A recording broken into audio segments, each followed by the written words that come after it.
This video is for adult collectors. You've been warned. Hey guys, I'm Woody, and welcome back to Yo Joe June. It's the final week, and it's time to end this month with a really good figure.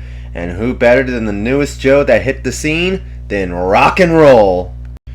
And I gotta say, this guy is just awesome. I knew he'd be good from the promo shots, but man, is he just great in person. His sculpt is pretty well done.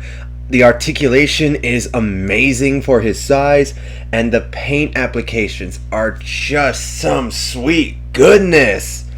While the legs are a reuse of Sergeant Slaughter, it's still a good reuse, and everything else around him, from what I can tell, is complete new sculpt. So that is awesome that this guy gets his own unique sculpt for his entrance. The paint applications on him are pretty well done. For the most part, they are nice and clean. However, on the shoulders, some of the lighter paint bleeds onto the dark green, but it's minor, so it doesn't bother me that much. But what I am seriously impressed by is how clean the tattoos came out on him. There is no trace of smudging or bleeding on the other parts of the arm. It is nice and clean, and it is so impressive what tiny little details there are on his tattoos. Like the skulls even have little teeth lines. That is amazing. I can't say enough about the paint details on this guy. It's just really well done for what little there is. The face sculpt on this guy is phenomenal. He has this look of he's been through several tours of duty, he's seen stuff, but you still feel that this guy knows how to party. I mean, he better with the call sign rock and roll, but it is very well done.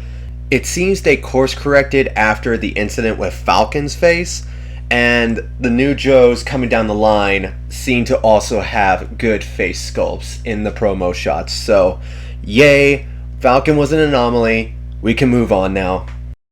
This guy is super well done. I am really glad that they stepped up their game with this guy.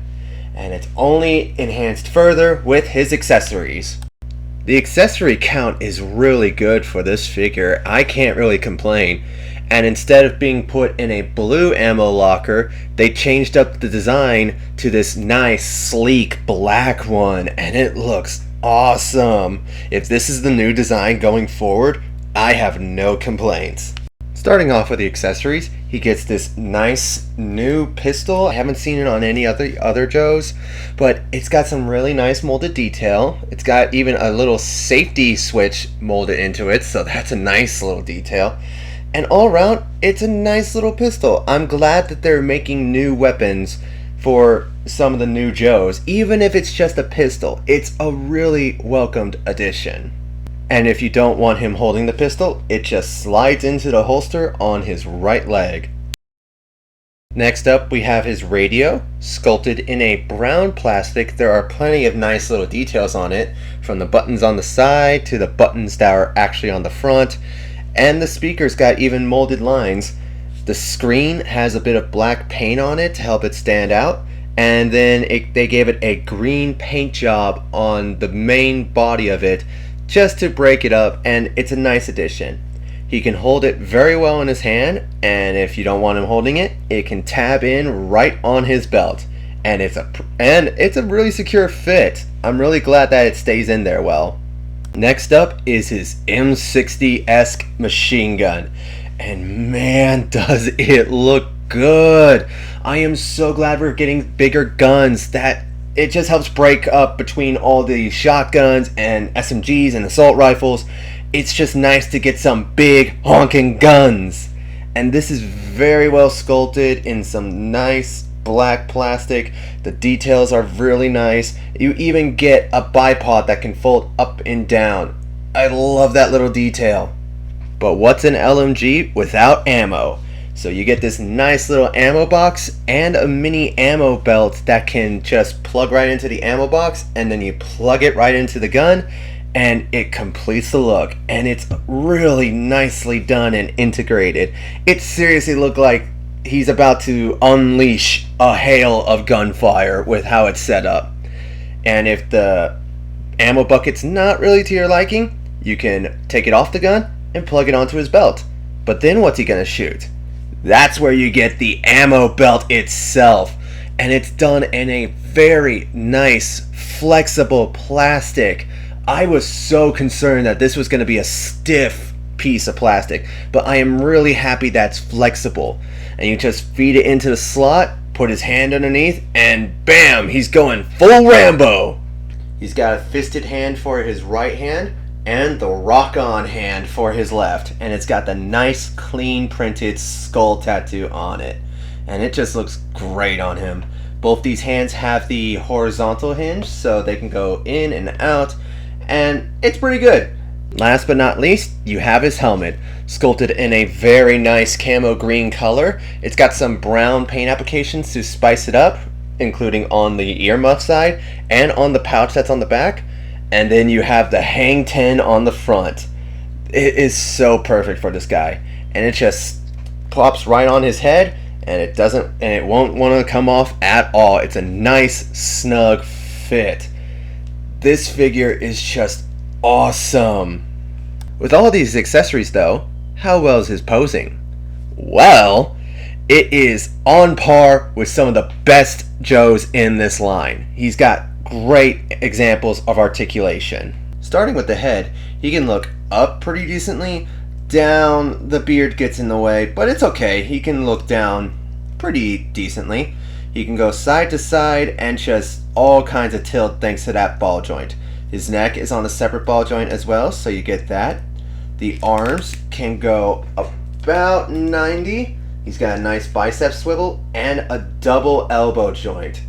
The hands can swivel freely, and all of them have the side to side hinge, with the exception of his right hand. That has an up and down hinge for his trigger finger. So it's nice that they broke that up and allowed us to do that to give him in some more dynamic posing. He can lean forward pretty well and back pretty well, and if you use that ball joint at the waist, you can get him in much more articulated points.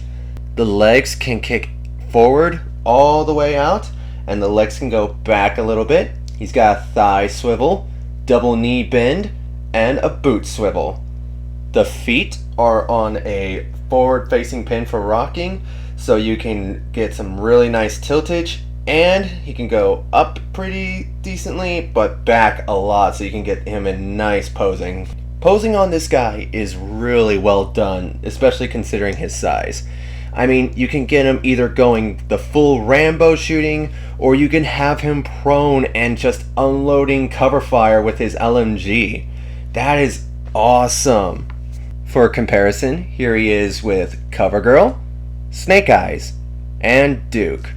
And just for funsies, here he is with the Amazon exclusive Roadblock and Sergeant Slaughter.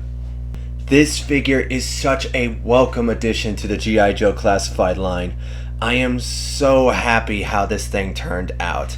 And it just gets me excited for the remaining figures that are coming down the line. I cannot wait to have them in my possession. And that's my opinion on Rock and Roll. What did you guys think? Did you guys pass on him or did you pick him up? Let me know down in the comments below.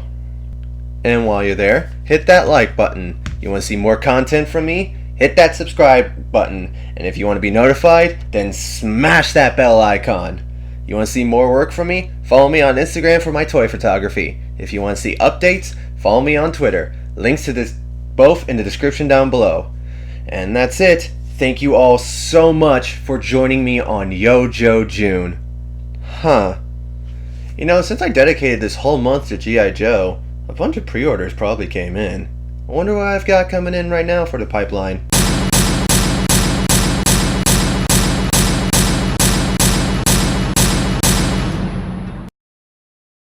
Well, this should be interesting.